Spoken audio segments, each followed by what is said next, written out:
It is the Classic Metal Show right here on theclassicmetalshow.com. That is brand new stuff from one of my favorite thrash bands of all time, the band Sodom. That song is called One Final Bullet. And on the phone right now, we've got the one, the only, Tom Angelripper of Sodom. Tom, how are you, man? I'm fine. Thank you, man. Everything fine, yes. Excellent, man. Well, Tom, times don't change in the world of Sodom. Once again, another great album with Epitome of Torture, man. Congratulations. Thank you. Thank you very much, yeah. Yeah, the time was right. After War and Pieces, we spent 2 years for touring and with a new drummer. And I'm so glad that we finished in the end, that we got a good album out. And after 30 years, in this career, it's a brand new album. I'm very satisfied with the result, Sure. Now, Tom, from listening to Epitome of Torture and really everything in your catalog, you guys are you're one of those bands that really does not change, what you do. You haven't jumped trend to trend or anything. You guys started as a thrash metal band. You stayed in the middle as a thrash metal band. You're still a thrash metal band. How is it that you've been able to avoid the pitfalls that so many bands do of, jumping, trying to sound modern and trying to play into what is considered hip over the years? Yeah, that's what we don't want, I know when I remember, go back to the 90s, for example, a lot of bands changed because of some commercial interest from the record companies, But Sodom is a band we never change, That is very important that we keep our music, keep doing thrash metal music, keep the spirit of the 80s, And Sodom never changed. That's right, and that's what we want to do, When we start writing songs, we are blinded in the scene. We never look what other bands do, There is no dictation from any record company or publishers, whatever, We just do the music we want, And that is very important for Sodom, because we love this music, And if you talk about thrash metal, for me, it's not a special kind of music. It's just to be free, do what you want, Sure. And you're right. So we never want to do anything else, It's the music we love, and we are free. We have a good record company who accept everything we do. So we keep on going doing this music, Now, has that made it hard for you over the years when, especially in the middle years when there were record company pressures on you, was it hard to fight them off to keep doing what you were doing? No, never. There is no dictation from any record company. We never talk about doing other music or getting commercial like bands in the 90s, A lot of bands changed their music, getting more commercial, or a lot of bands split up, We never give up, I talk to the record company also when we do the new songs for the new album. We want to do a classic, typical Sodom thrash metal album with a typical old school attitude, the spirit, that is very important, We want to leave any fans disappointed, We just do the music we like, and it's a little bit influence of English bands from the 80s, it's a little bit punk in it, So that's the typical Sodom music, And I'm so glad that we are successful over the years, But we never mind. We just do the music anyway, Absolutely. Now, Tom, your previous album to Epitome of Torture was In War and Pieces, which, in my opinion, at least here in the States, really did not get nearly the attention that it deserved. I mean, it was just such a blistering record from you guys. Why do you think that record didn't get as much attention as maybe some of your previous stuff did in the past? I don't know. I love War and Pieces, I think the title War and Pieces is the best metal song ever.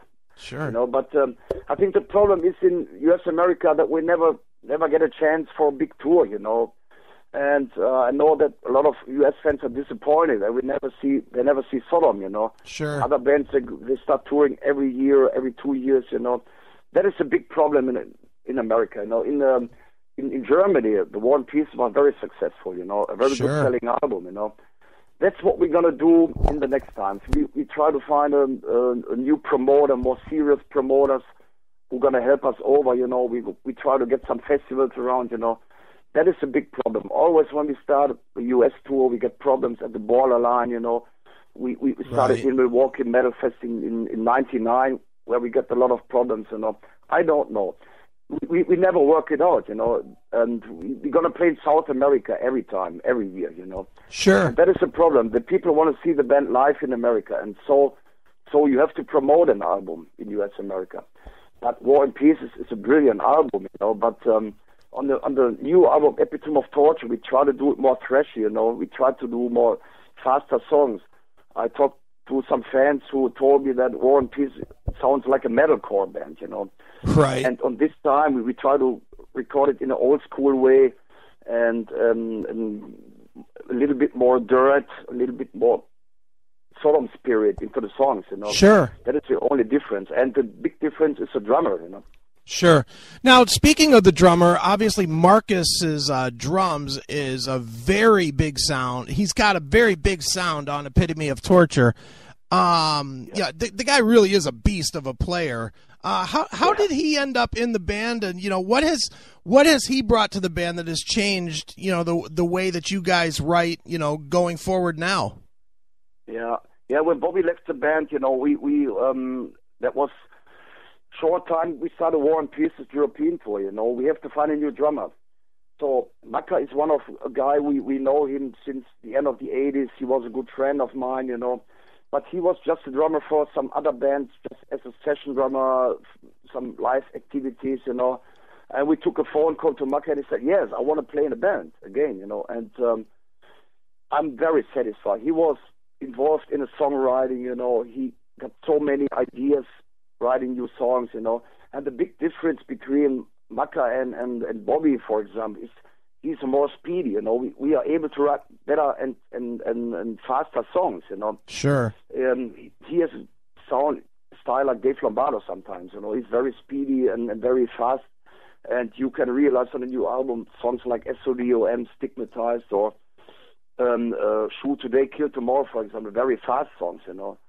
And for me, it's the best drummer in Germany, you know. And I'm so glad that I got him in a band. And he also is very glad to play in a band again, in which he is involved writing the songs and all the activities, touring around, you know. Mm-hmm. I'm very, very satisfied with him. He's a very nice guy. Sure. Now, Tom, as a band that has had a lot of different members in it, you know, throughout the course of your 30-year history, and with you being the main songwriter, does the way that you guys write and record change from record to record as new people come in and out, or do you mainly write everything and then bring it to the guys to put music behind?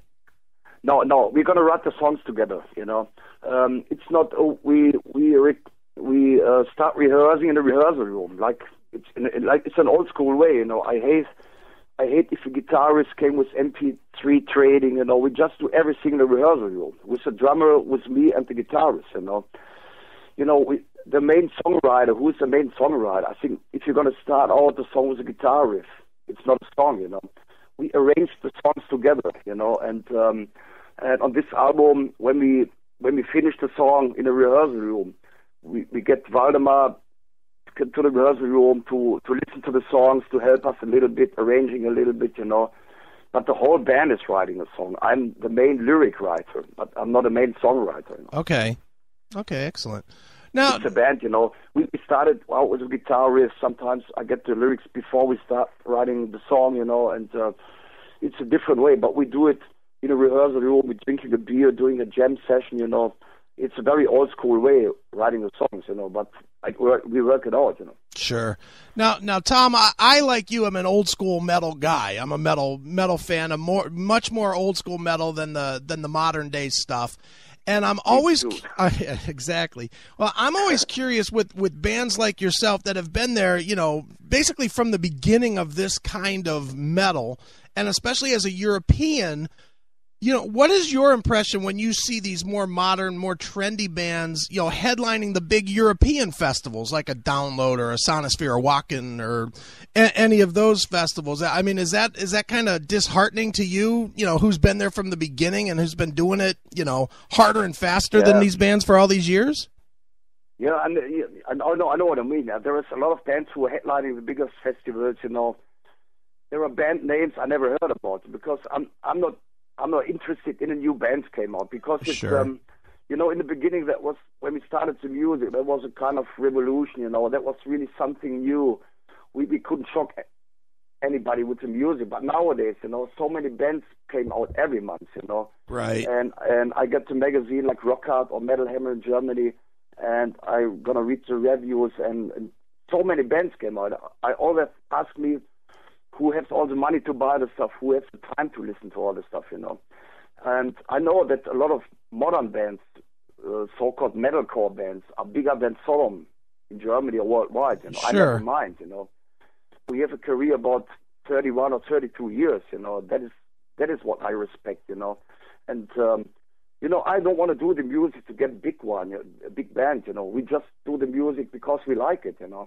And Sodom is still a big part, a strong part of the international metal scene. Absolutely. And we look back on a long career. That is what makes me proud. But there are so many other. But there is a new generation of fans growing up. I realized, when I talk to them, they just listen to old school metal bands from the 80s. Last time I talked to a little girl, she was 14 years old, and she wearing a Hellhammer T-shirt. Right. And she told me, I just listened to the old school bands because that was real heavy metal.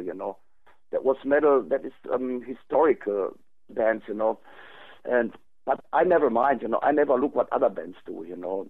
And there are people came to me and they said the new Creators came out, the new Destruction is out, new Tankard. Now it's your turn. I said to them, I never mind. We just do our music. Sure. And I respect what Creator do or Destruction or other bands do.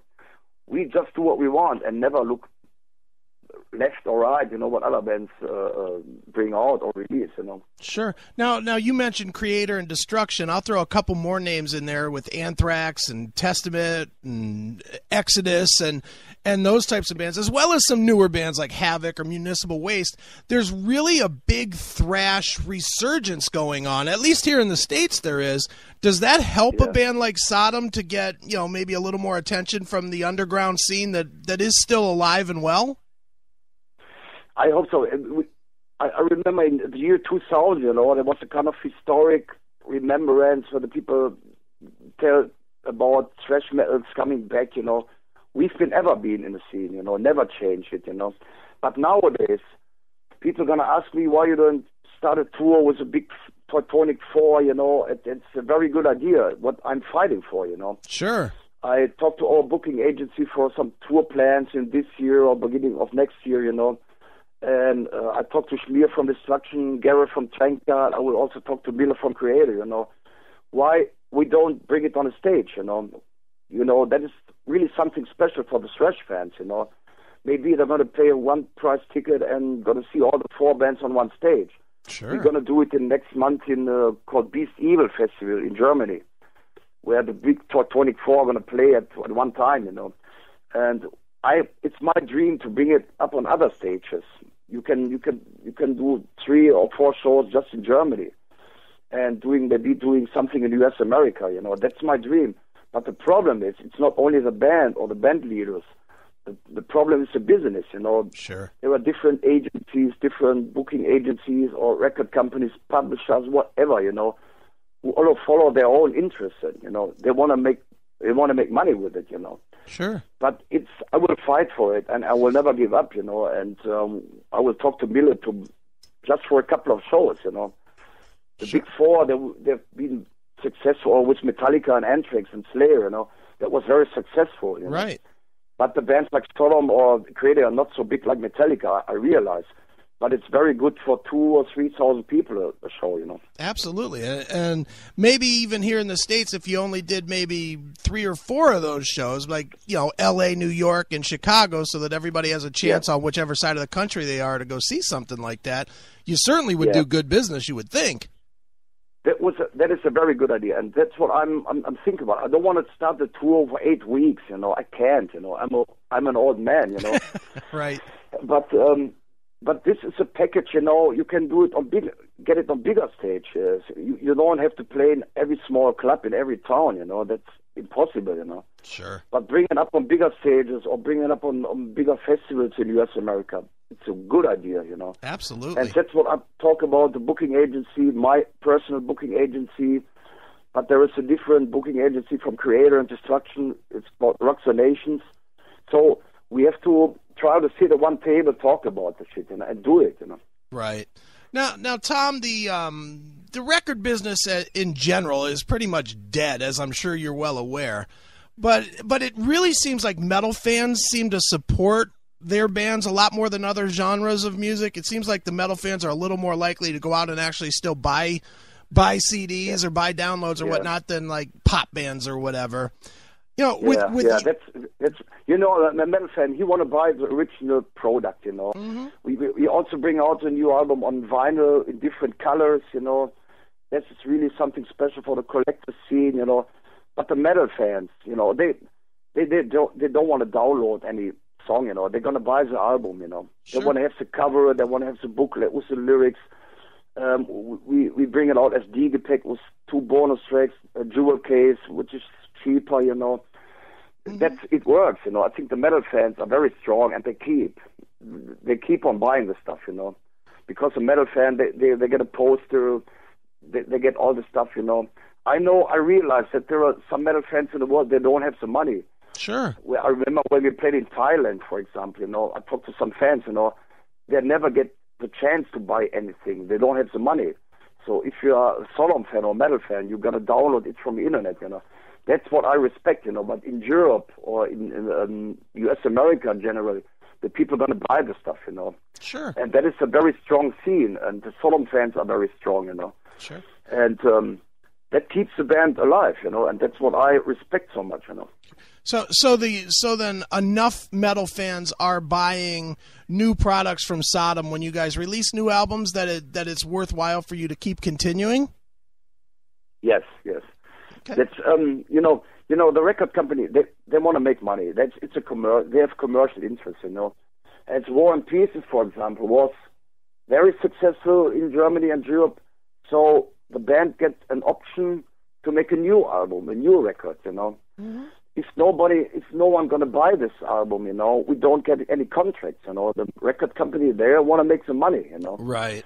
And it's very important to bring out a new album to keep in the live business, you know. The most bands make their live from live shows, you know. You never get money from record companies nowadays, you know. Sure. And it's very important to have both and bring out a new album, playing the big festivals and playing and do a live business, you know. That keeps the band alive, you know. But the Sodom fans are very strong, and I'm never disappointed about them. You never sell so much copies like in the 80s, you know. I think Agent Orange was a very good selling album, you know, but that was different times, you know. Right. Now, what I told before, hundreds of bands come out every month, you know, who have the money to buy all the stuff. So if you're going to sell 20,000 or 30,000 in Germany, it's a very good number, you know. Sure, definitely.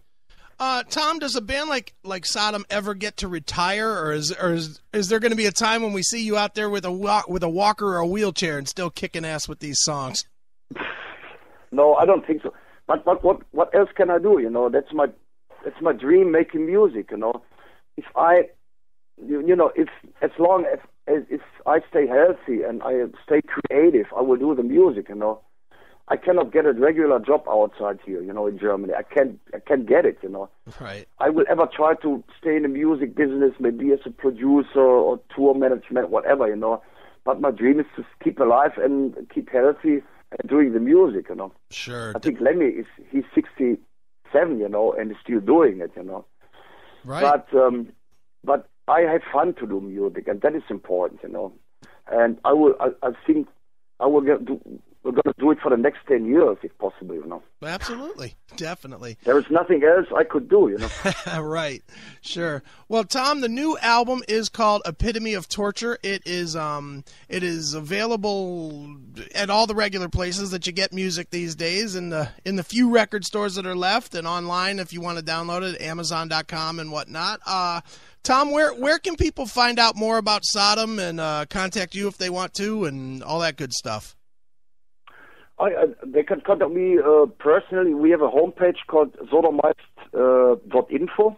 Okay. And there is also the contact from Bernemann, from me, and a record company, you know. I'm always interested. Or Facebook, you know. Sure. It's a big thing, you know. You can promote your stuff, and I put the posters and the flyers at Facebook. It's a very great community, you know. So it's no problem to get in contact with me, you know. And I will answer any question, you know. And I like to. Facebook gives me the chance to get in contact with the fans, and the fans are proud to get in contact with the musicians they like, That is what I very like, and I very enjoy to chat with them, and everything, Sure. Well, Tom, before I let you go, I need to ask you what is known as the traditional classic metal show question. We've asked this of basically every artist that we've talked to in the last 10 years. So as a bass player, and since you just referenced him, I think you'll probably have an answer to this. How has Lemmy from Motorhead influenced your career? Very. I think he was the first big influence, I like the bands with the three-member bands with just one guitars, and I like Lemmy's bass. It's not a typical bass playing what he do, but it's so noisy, But the biggest inspiration for me was Kronos from Venom, I remember when the first Venom Welcome to Hell came out in 81, that was really something new, and the biggest inspiration to try to do music for myself, and to form a band, This art of bass playing, it's amazing, and I still love Venom, and I love this bass sound, and it's also bands like Raven. I think all the English bands from the 80s, or Tank, which came from England, it's a big inspiration, But Lemmy, he's got, Sure. He started with everything, It's my main influence to be a metal fan and to be a metal musician, I think he will never die. He's really got, Right. Definitely. Well, Tom, as we said, the new album is called Epitome of Torture. It is available. And Tom, why don't we end the interview by letting you pick a closing track from the album and tell us a quick story about it. I think my favorite song is SODOM, because SODOM it's a song, it's a tribute to myself. It's a tribute to 31 years in the business, tribute to my fans, and it's the most typical Sodom song on the new album, with a typical Sodom spirit, So SODOM is my favorite song, and hope you enjoy it. All right, well, let's check it out right now. It is SODOM